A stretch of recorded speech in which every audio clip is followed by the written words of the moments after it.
Assalamualaikum warahmatullahi wabarakatuh. Perkenalkan, nama saya Muhammad Nur Syafi'i dengan NIM 23115451. Pada video kali ini saya akan menjawab beberapa pertanyaan tentang organisasi dan arsitektur komputer. Oke, langsung saja. Nomor pertama yaitu apa fungsi utama dari CPU dalam sistem komputer? Fungsinya yaitu yang pertama, mengontrol aliran data. CPU mengelola dan mengendalikan pergerakan data antar memori, perangkat input-output, dan unit pemrosesan lainnya.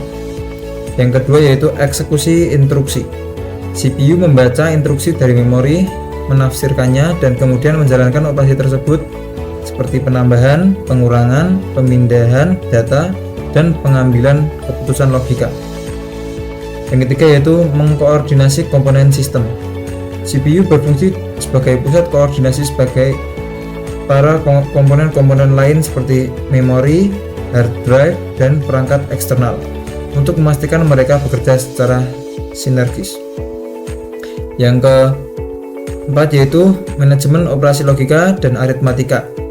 Bagian dari CPU yang disebut ALU atau Arithmetic Logic Unit melakukan operasi matematika atau aritmatika dan logika seperti perbandingan yang diperlukan oleh program.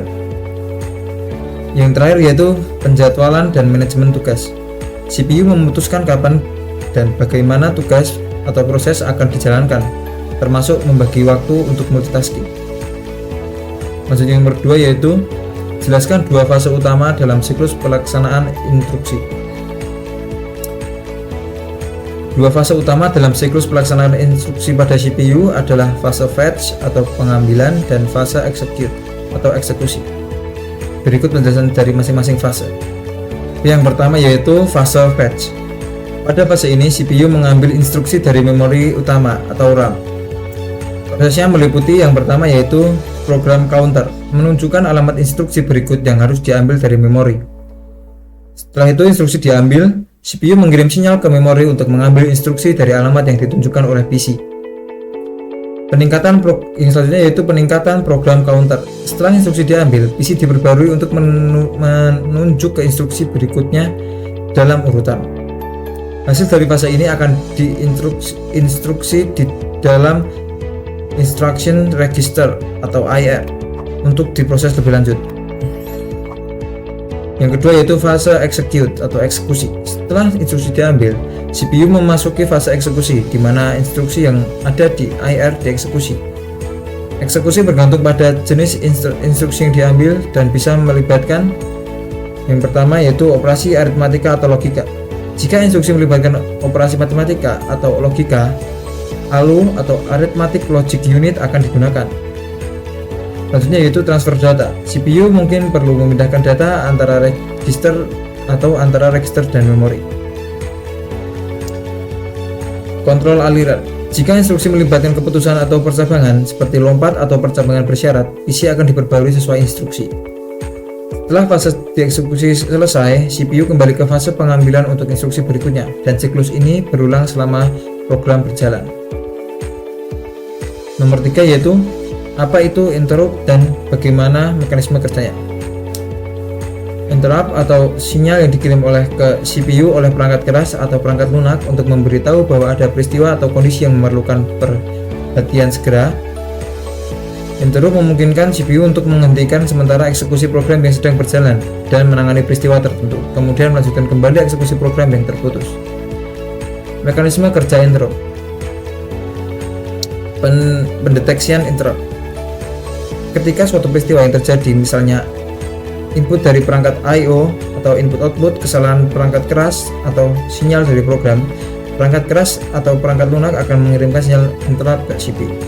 Menjeda eksekusi program. Saat CPU menerima interrupt, ia menyelesaikan instruksi yang sedang diproses.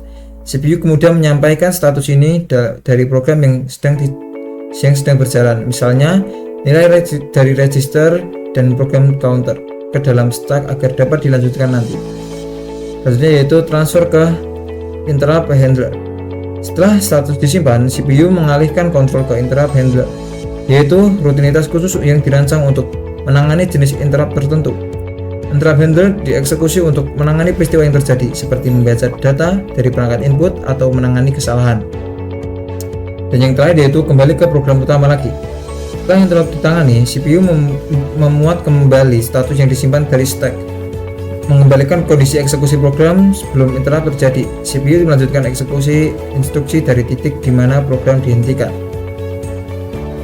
Oke, yang soal terakhir yaitu sebutkan tiga jenis bus dalam sistem interkoneksi dan fungsinya. Dalam sistem interkoneksi komputer, terdapat tiga jenis bus utama yang berfungsi untuk menghubungkan berbagai komponen dalam sistem komputer, yaitu data bus, address bus, dan control bus. Berikut penjelasan dan fungsi dari masing-masing bus. Yang pertama yaitu data bus. Data bus berfungsi untuk mengirimkan data antara berbagai komponen dalam sistem seperti CPU, memori, dan perangkat input-output. Bus ini bersifat bidireksional atau data dapat mengalir dua arah, baik dari CPU ke perangkat lain maupun sebaliknya. Contohnya yaitu seperti data bus digunakan untuk mentransfer data yang diproses oleh CPU dari memori utama atau untuk mengirimkan hasil perhitungan dari CPU ke memori. Yang kedua yaitu address bus. Address bus digunakan untuk mengirimkan alamat dari lokasi memori atau perangkat I/O yang akan diakses oleh CPU. Bus ini bersifat unidirectional, artinya data hanya mengalir dari CPU ke perangkat lain. Address bus menentukan lokasi fisik di memori atau perangkat yang ingin diakses. Contohnya yaitu ketika CPU ingin membaca data dari memori, ia akan menggunakan address bus untuk menentukan alamat memori tempat data berada. Yang terakhir yaitu control bus. Control bus berfungsi untuk mengirimkan sinyal kontrol dan perintah antara CPU dan komponen lain dalam sistem komputer. Sinyal ini menentukan operasi apa yang harus dilakukan, seperti membaca atau read, atau menulis atau write, serta mengontrol status perangkat. Contohnya yaitu CPU menggunakan control bus untuk memberitahu perangkat memori apakah operasi yang akan dilakukan adalah operasi baca atau tulis. Oke, mungkin segitu saja yang bisa saya jawab. Sekian dari saya. Wassalamualaikum warahmatullahi wabarakatuh.